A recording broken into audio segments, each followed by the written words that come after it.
کی کسی دلیل کی ضرورت نہیں ہے، ہر آدمی کو یہ سمجھ میں آ گیا۔ میرے دوست اور ساتھیوں، ہماری روحانی ضروریات، روحانی یعنی جسم کے اندر ایمانی صفات پیدا ہو جائیں، یہ ہماری جسمانی ضروریات سے بڑی ضرورت ہے۔ تو یہاں پر یہ ہمارا موضوع شب جمعہ ہو، سال 7 مہینے 4 مہینے، چلہ سے روزہ، مقامی گشت، بیرونی گشت، وہ موضوع یہ ہے صفات کا تذکرہ۔ اچھا، اللہ کی شان، ہمارے جو عرب ہیں نا، ان کے یہاں یہ 6 صفات کہلاتی ہیں، 6 صفات۔ ہمارے اردو میں کہتے ہیں 6 نمبر، نمبروں کو شمار کیا جاتا ہے۔ صفات زندگیوں میں ہوتی، نمبروں کو کیا کیا جاتا ہے؟ 1 2 3 6، یہ ہو گئے نمبر۔ لیکن عرب اس کا حق ادا کرتے ہیں کہ یہ 6 صفات، صفات کاغذوں میں نہیں ہوتی، صفات انسانوں میں ہوتی، اور صفات سے آدمی کی قیمت بڑھتی ہے، بنتی ہے۔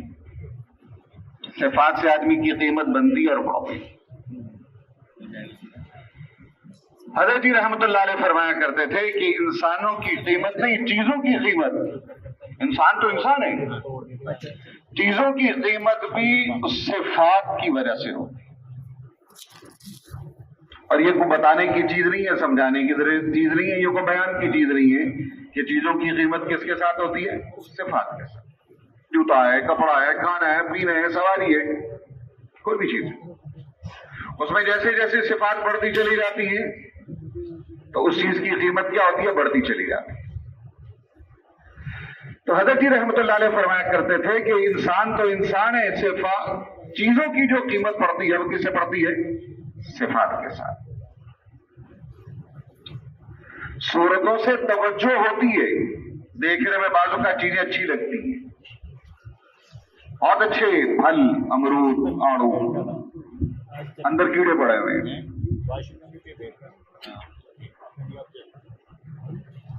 صفات باطنی چیز کا نام ہے۔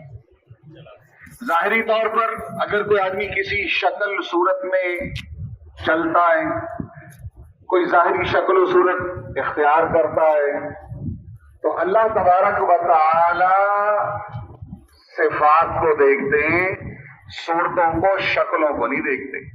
ان اللہ تعالی لا ينظر الى صورکم، آپ کی شکل کتنی اچھی ہے، بہت اچھے امرود ہیں، اندر کیڑے پڑے ہوئے ہیں، تو اگر آپ کو پتہ لگ جائے تو آپ لیں گے؟ نہیں، کیونکہ صفات نہیں ہے اس کے اندر۔ شکل کو ارے بہت اچھی دیکھنے میں لگ رہا ہے، ارے اندر تو کیڑے پڑے ہوئے ہیں۔ تو دینی اعتبار سے اگر کوئی شکل و صورت آدمی اختیار کرتا ہے، معاملے تو اللہ کے ساتھ ہے۔ لیکن حضرت جی رحمت اللہ علیہ فرماتے تھے کہ انسان کی بھی قیمت کس کے ساتھ پڑتی ہے؟ صفات کے ساتھ۔ ان صفات کا اتنا تذکرہ ہو، اتنا تذکرہ ہو، اتنا تذکرہ ہو کہ ہمارے اندر ان صفات کو پیدا کرنے کا شوق پیدا ہو۔ فذکر ان ذکرى تنفع المؤمنین۔ حضرت مولانا شبیر احمد عثمانی رحمت اللہ علیہ، انہوں نے ایک بڑی زبردست تفسیر لکھی ہے جو علماء کے لیے بہت مفید ہے، مختصر تفسیر عثمانی، عام لوگوں کو بھی اس کا فائدہ ہوتا ہے۔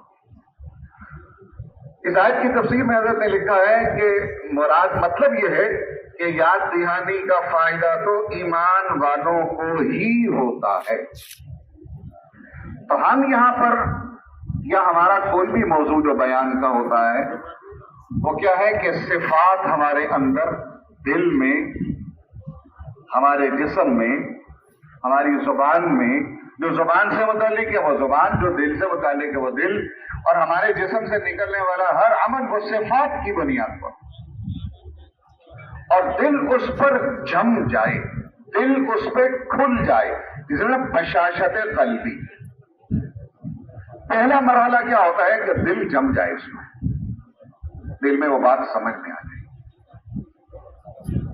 پہلی بات کیا ہے کہ میرے دنیا کے اندر جتنے مسائل ہیں، میری دنیا کے اندر جتنی پریشانی ہے، دنیا کے اندر میری جتنی ضروریات ہیں، ان سب کو پورا کرنے کا تعلق اللہ تبارک و تعالی نے دین کو بنایا ہے۔ یہ سب سے پہلی صفت ہے کہ میرے مسائل کا حل میرے وسائل کے اندر نہیں ہے،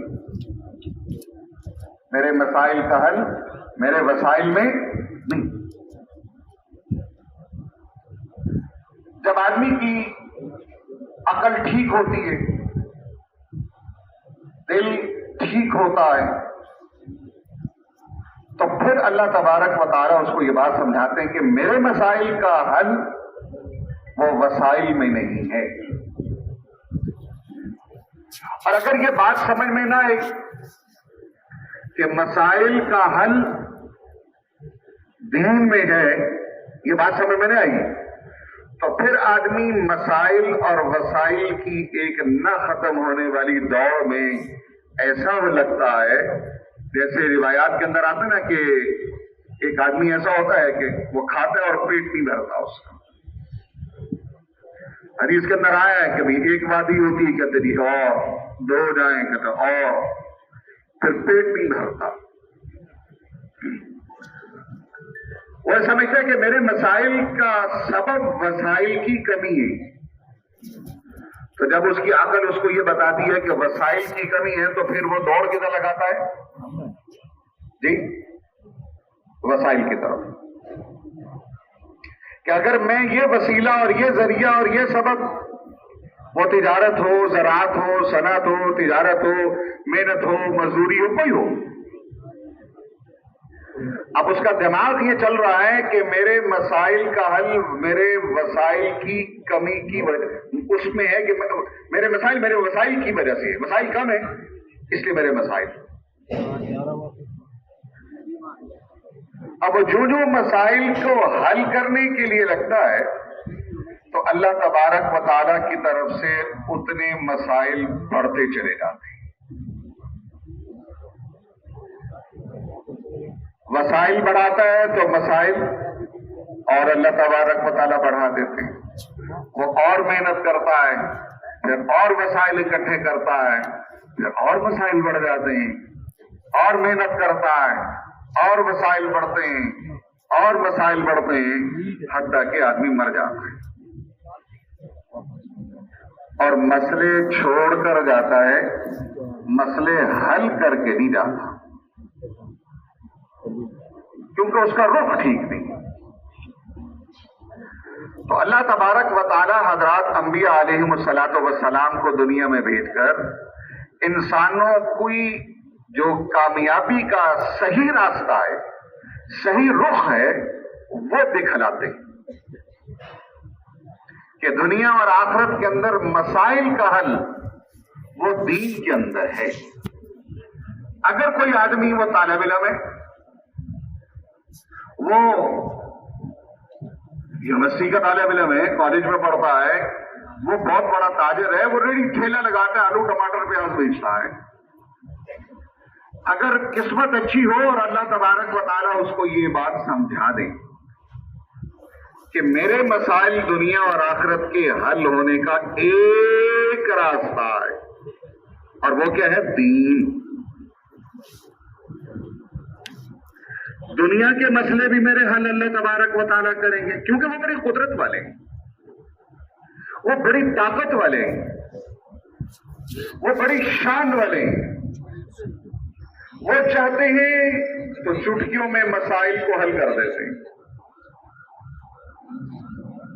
حدیث کے اندر بھی آتا ہے، ترمذی شریف کی روایت، کہ جو آدمی کیا کرتا ہے، دین کو اپنا مقصد بنا لیتا ہے نا، تو اللہ تعالیٰ جمع شملہ، اس کے بکھرے ہوئے مسائل جو دنیا والوں کی سمجھ میں نہیں آ رہے ہوتے کہ کہاں سے سرا پکڑیں،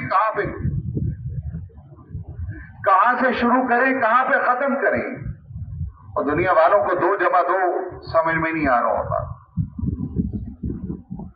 تو اللہ تبارک و تعالیٰ کیا کہتے ہیں کہ جو آدمی دین کو اپنا مقصد بنا لیتا ہے تو جمع شملہ اس کے متفرق اور بکھرے ہوئے کاموں کو میں جمع کر دیتا ہوں.